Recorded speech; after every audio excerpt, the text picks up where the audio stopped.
सभी सम्मानित धम्म बंधुओं को सादर जय भीम, नमो बुद्धाय। मैं डॉक्टर DN बौद्ध संत कबीरदास जी की कुछ बाणी बताना। आप सुनते भी हैं कि संत कबीरदास जी किसी भी धर्म के, यहाँ तक कि हिंदू के पाखंड का घोर विरोध करते थे, मुस्लिम के भी पाखंड का घोर विरोध करते थे। लेकिन इतना विरोध के बाद भी संत कबीरदास जी को क्यों पढ़ाया गया? जबकि पाखंड का विरोध संत कबीरदास, तथागत भगवान बुद्ध, अम्बेडकर और ज्योतिबा राव फूले, EB रामास्वामी पेरियार सभी लोगों ने किया। यह तर्क का विषय है कि भारत की धरती पर आखिर संत कबीरदास जी को जूनियर से लेके हायर एजुकेशन PhD तक क्यों? यह व्यक्ति के विवेक पर निर्भर करता और तर्क को ध्यान करिए। साथियों, यह जानने के लिए कि कबीरदास जी को क्यों पढ़ाया, इस दोहा के माध्यम से आपको बताएंगे। कहना है, कस्तूरी कुंडल बसे मृग ढूंढे बनमार, ऐसे घटी घटी राम है दुनिया देखत नाय।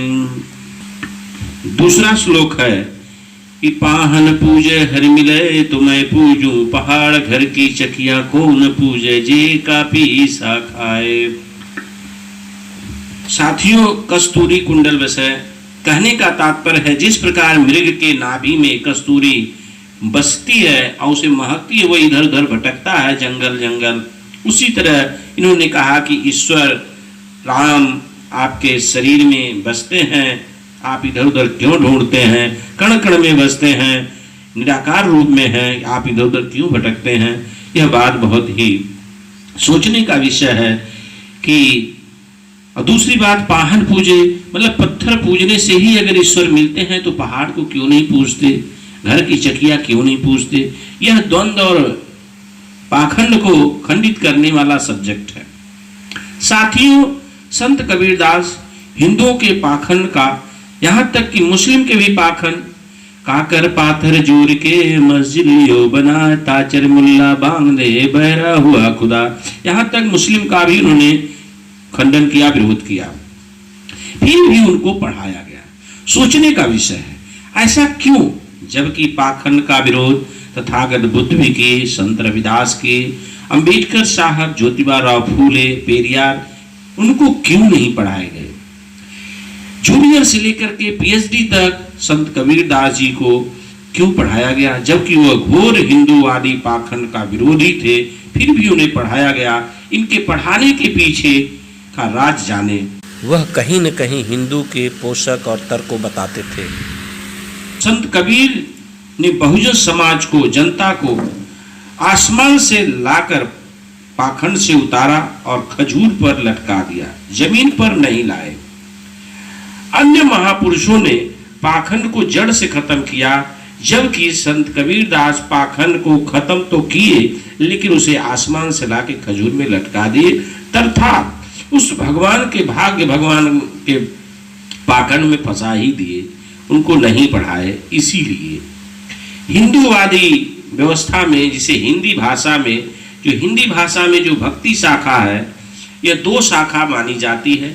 एक सगुण भक्ति शाखा के जो प्रेरणा स्रोत कवि हैं वो सूरदास और तुलसीदास है। निर्गुण भक्ति शाखा के जो कवि हैं वह है संत कबीरदास, कवि संत कबीरदास, मलिक मोहम्मद जायसी। अर्थात कबीरदास निर्गुण भक्ति शाखा, राम भगवान के पोषक हैं, जो हिंदुओं की विचारधारा के पालक और प्रचारक हैं। इसी कारण कबीर पंथ, निरंकारी पंथ खुलकर चल रहा है, जो हिंदू की ही विचारधारा के पालक है और बहुजनों को पाखंड से, निर्गुण के नाम पर भरमाते हैं। इसलिए उनको पढ़ाया जाता है।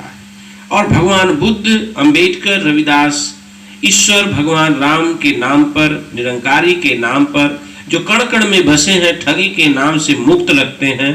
इसीलिए हिंदूवादी विरोधी होने के नाते इनको नहीं पढ़ाया जाता। साथियों, जब हिंदूवादी व्यवस्था की जो मूर्ति पूजा है, पाखंड है, निर्गुण भक्ति शाखा और सगुण, सबका बुद्ध ने और संत रविदास ने खंडन किया, अभी आज भी आप इस बात को न समझे इतना तर्क के बाद भी तो कोई आपको समझा नहीं सकता। विश्व में तथागत भगवान बुद्ध ही एक ऐसे विश्व गुरु है जिन्होंने मानव कल्याण की, मानव एकता की, मानव सधम्म की बात की है। इसलिए सभी बैकवर्ड समाज के लोगों से करबद्ध अनुरोध है कि एक होंगे, एक मार्ग पर चलेंगे तो विश्व के सभी सधम्म में तथागत भगवान बुद्ध के मार्ग पर चलेंगे। अगर छोटे छोटे पंथों में बटे रहेंगे, तो टुकड़ी में बटे रहेंगे, तो आप अपना कभी कल्याण, सर्वांगीण विकास, कल्याण नहीं कर पाएंगे। इसलिए आप सभी लोगों को तथागत भगवान बुद्ध के मार्ग को, आज आपकी जो जीवन में जो कुछ भी बैकवर्ड समाज के लोग, अम्बेडकर साहब की वजह से मिला। अम्बेडकर साहब जीवन में पूरी जीवन अंग्रेजों के बीच रहे, लेकिन वो कभी क्रिश्चियन नहीं बने।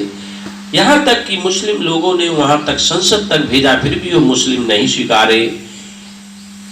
उन्होंने देखा कि मानवता का सधम्म का मार्ग अगर है तो तथागत भगवान बुद्ध का है, जहां पर सभी तरह के पाखंडों को खत्म किया जाता है। इसलिए जो बातें अम्बेडकर साहब ने स्वीकार किया है, इसलिए हमें भी उनकी बातों पर अमल करके मानवता का धम्म, बुद्ध धम्म को स्वीकार करके आगे बढ़ना होगा। तरह तरह के पंथ से दूर रहे, डिवाइड एंड रूल से दूर रहे, तभी आप अपने सभी मार्ग को, संवैधानिक अधिकार को बचा सकते हैं। इस बात को जरूर अमल करिए और छोटे छोटे पंथों से मुक्त होइए। बुद्ध स्वामी की जय हो, बोलिए बुद्ध स्वामी की जय हो, बोलिए बुद्ध स्वामी की जय हो। तथागत भगवान बुद्ध की करुणा हो, तथागत भगवान बुद्ध की करुणा हो, तथागत भगवान बुद्ध की अनुकंपा सब पर बनी रहे। एक हो करके सभी लोग एक मार्ग पर चलिए। कहते हैं एक के साधे सब सदे, सब साधे सब जाए। अगर आप छोटे छोटे टुकड़ों में, छोटे छोटे पंथों में बटे रहेंगे तो आपसी वैमनस्यता फैलेगी। सधम्म का मार्ग अपनाइए और एक होकर के जीवन में सफल होइए। शिक्षा, शासन, संपत्ति, वैज्ञानिक मार्ग पर चलिए, पाखंड के मार्ग पर अपना जीवन व्यर्थ न करिए। इन्हीं शब्दों के साथ सभी धम्म बंधुओं को इस तर्क को समझें और अन्य तरह के बहुत सारे तर्क भरे ज्ञान को चाहिए तो बीके महागुरु चैनल सब्सक्राइब करिए, फॉलो करिए, कमेंट करिए, शेयर करिए, लाइक करिए और अधिक से अधिक लोगों तक यह वक्तव्य